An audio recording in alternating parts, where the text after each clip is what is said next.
नमस्कार दोस्तों, स्वागत है मेरे नए ब्लॉग में। तो आज शिवेंद्र द्विवेदी जी से हम स्वस्थ कैसे रहें की अंतिम कड़ी में बात करेंगे। तो आज इसकी अंतिम कड़ी होने वाली है, स्वस्थ कैसे रहें। तो चलिए उनसे बात करते हैं। प्रिय बंधुओं, नमस्कार।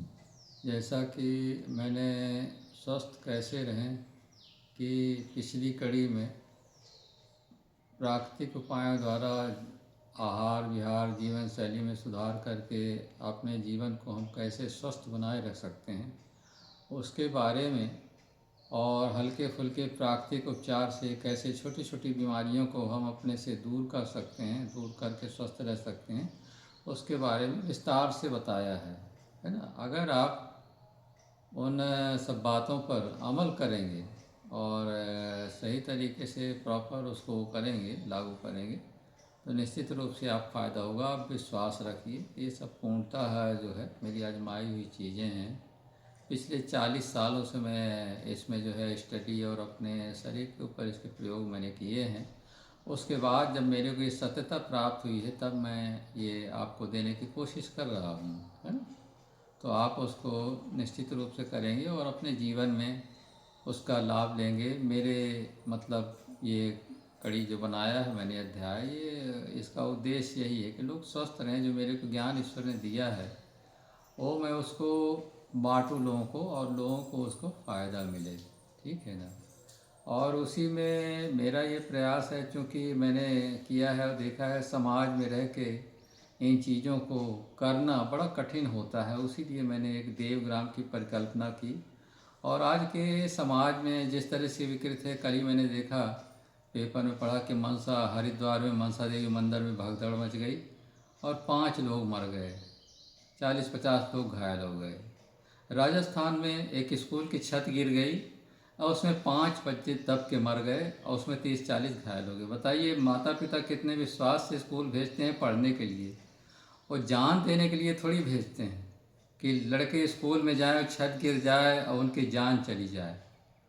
तो इस तरीके की अव्यवस्थाएं हैं। इन सब को देख करके मेरा मन जो है विचलित हो जाता था और लोगों का स्वास्थ्य देख के मैं बड़ा परेशान होता था कि लंगड़ा लंगड़ा के बहुत से लेडीज़ों को मैंने देखा कि पैर में हल्का सा है, लंगड़ा लंगड़ा के चल रही हैं। आदमी भी उस तरीके से, बड़ा अजीब सा माहौल। जबकि मेरे को ईश्वर ने ज्ञान दिया कि अरे ये तो हल्की फुल्की चीज़ें हैं, इनको इससे हो सकता है, लेकिन वैसे वो करना नहीं चाहते, ये जानते नहीं हैं। इसलिए मेरे प्रेरणा उठी कि मैं इसको समाज के बीच में इसको लाऊं और लोगों को जन जागृत के रूप में पेश करूं। तो इसलिए मेरा एक छोटा सा प्रयास था और उसी प्रयास में मैंने ये सब घटनाओं को देखते हुए फिर धीरे धीरे देवग्राम की परिकल्पना की है, जो आप लोगों के सामने प्रस्तुत किया है देवग्राम की परिकल्पना।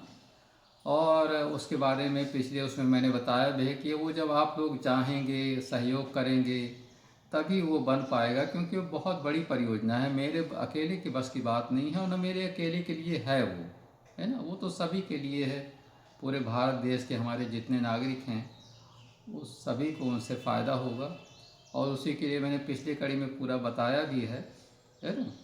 तो वो अगर बन जाएगा तो उसमें मैंने सारी चीज़ें बताई हुई, तो बड़ा व्यवस्थित, बड़ा सिस्टमेटिक रहेगा। लेकिन वो चूँकि बड़ी परियोजना है तो देखता हूँ। अब मैं तो घोषणा किया हूँ तो उसके लिए प्रयास करता रहूँगा मैं, और ईश्वर की अगर कृपा होगी तो एक दिन ज़रूर उसको, मेरी जो भावना है उसको भगवान जो है मदद करेंगे। मेरी मतलब यही ईश्वर से प्रार्थना है, ये प्रभु मेरे को इतना शक्ति देना कि मैं लोगों के लिए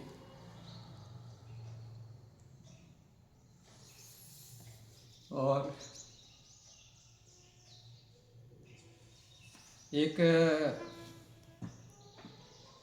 श्रोता ने एक सवाल पूछा था, वो स्वास्थ्य से ही संबंधित था, सेक्स से संबंधित। बड़े अजीब अजीब सवाल लड़के तो हैं उनको जो रहती है इसमें सेक्स पावर का कैसे क्या रहता है, इस तरीके से उसने पूछा था। मैंने कहा नहीं, जब आपका पूरा शरीर सारा जो है स्वस्थ है तो फिर आप स्वस्थ रहेंगे तो सब ठीक है, नॉर्मल है, पूरी तरह से उसमें वो है, वैसा वो कोई नहीं है। आप स्वस्थ रहिए, जैसे स्वास्थ्य के लिए मैंने बताया हुआ सारी चीज़ें हैं।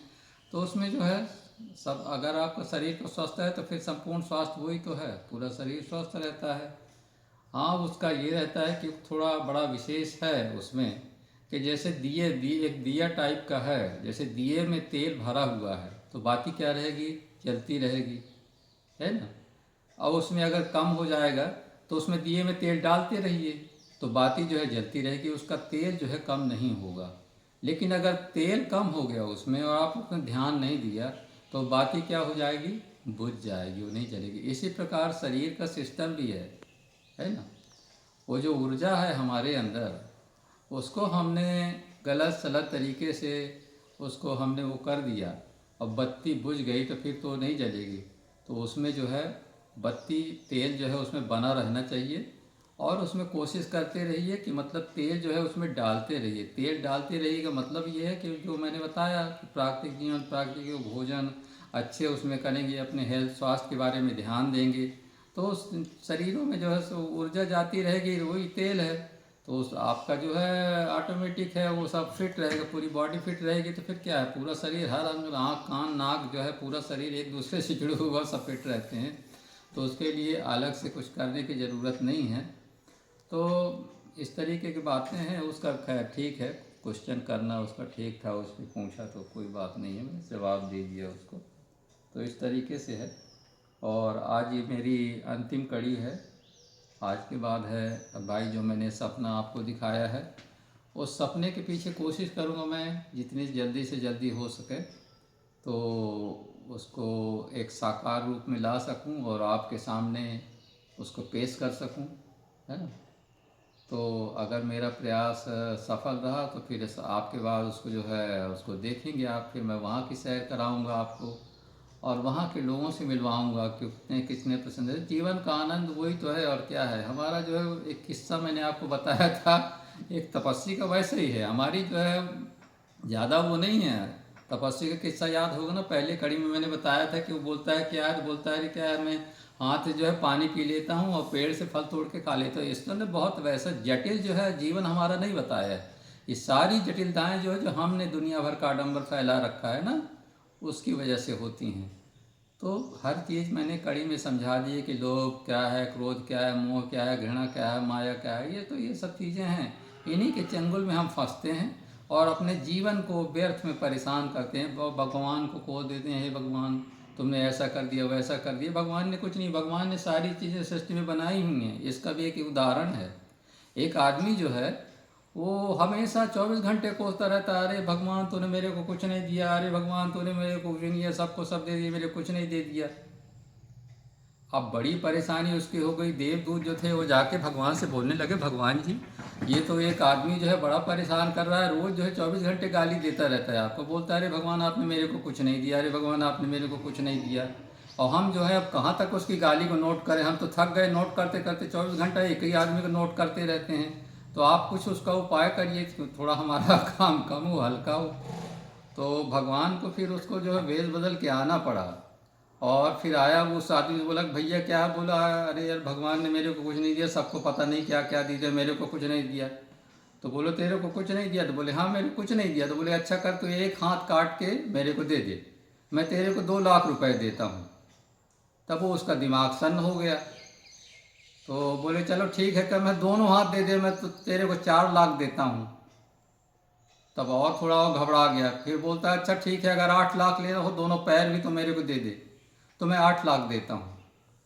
तब उसके दिमाग में कुछ आया कि अरे यार ये तो 8 लाख और मेरा पता नहीं, ये तो पूरा शरीर कितना का होगा। फिर उसको ज्ञान हुआ क्योंकि बोला सब ये भगवान ने नहीं दिया, तो तू हाथ पैर चला सब कुछ चला, तो तेरे को क्या चाहिए, सब मिलेगा। भगवान ने तो दिया है ना, तेरे को सांस दी है, हवा दी है, सूरज दिया है, सब कुछ जिंदा रहने के लिए क्या दिए, फल फूल दिए, सब दिए। तब उसको ज्ञान चक्षु खुले। अब वो फिर उस आदमी को बोलता है हाँ यार आज तूने मेरी आंखें खोल दी, अब मेरे को समझ में आ गया कि मेरे पास तो बहुत कुछ है, मैं व्यर्थ में अल्लाह कर रहा था और भगवान को कोस रहा था। तो इस तरीके की बातें, भगवान ने सब कुछ दिया हुआ है। हम जो ये करते हैं ईर्ष्या द्वेष घृणा, ये सब क्या है, हम खुद करते हैं ना। दूसरों से ईर्ष्या करते हैं, दूसरे से क्यों ईर्ष्या करते हैं आप भैया। आप प्रयत्न करिए, कोशिश करिए, अगर कोई बढ़ रहा है तो अपने प्रयास से। लेकिन वैसी है नहीं आज के ज़माने में। ये है कि दूसरे बगल वाला दुखी क्यों नहीं है, वो सुखी क्यों हो। वो भलाई चाहे वो खुद सुखी हैं, 4 पैसे हैं उनके पास, खाना भी खा रहे हैं, लेकिन वो पड़ोसी को दुख ही देना चाहते हैं। अगर वो सुखी है तो उसके सुख में उनको दुख होता है। तो इस तरीके के अगर आप सोच रखेंगे तो उसका, मैंने कहा, ये मन के विकार है, मानसिक विकार है। अगर ये मानसिक विकार आप अपने अंदर रखेंगे और आप सोचेंगे कि परमात्मा आपको सुखी करे, तो ये असंभव कार्य है। परमात्मा ने हर चीज़ों को बड़े उसमें बनाया है। जब हम इंसान हो के पता नहीं क्या क्या चांद पहुंच जाते हैं, कंप्यूटर बना लेते हैं, ये बना लेते हैं, तो जो कुदरत ने, ईश्वर ने हमको बनाया है वो क्या क्या बना सकता है, क्या क्या रचना होगी, उसके बारे में आप कल्पना कर सकते हैं। एक छोटा सा कीट तो देखिए, ऐसी उड़ान मारता है, ऐसी उड़ान मारता है, दंग रह जाएंगे। न उसमें लीवर दिखती है, न किडनी दिखता है, नाक दिखता है, पता नहीं क्या उड़ रहा है। एक तितली देखिए, छोटी सी तितली, कैसे पंख है लेकिन कितनी उड़ान भरती है, एक छोटी सी चिड़िया। तो भगवान की रचना जो है उसका आप क्या कोई अंदाज़ा लगा सकते हैं? कोई अंदाज़ा नहीं लगा सकते।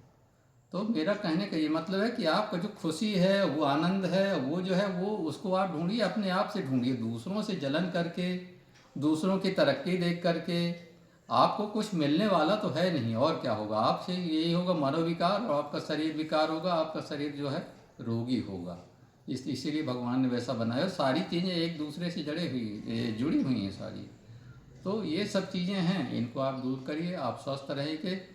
और मेरी कोशिश रहेगी कि मेरा जो अभियान है देवग्राम का, मैं उसके लिए कोशिश करूँगा। शायद है ईश्वर की अगर इच्छा होगी तो वो बनेगा। उसके बाद मैं फिर आपसे मिलूँगा और वहाँ के लोगों से आपको मिलवाने की कोशिश करूँगा। बस आज के लिए इतना ही, और आप मेरे प्रयास को अपने जीवन में उतारिए और खुश रहिए, मेरी यही कामना है। जय भोलेनाथ, जय श्री राम। तो दोस्तों, हमने शिवेंद्र द्विवेदी जी से उनके विचार जाने। तो आपको हमारा कंटेंट पसंद आया तो चैनल को सब्सक्राइब कर लीजिए। आज के लिए इतना ही। Thanks for watching, bye. 10 minute बाद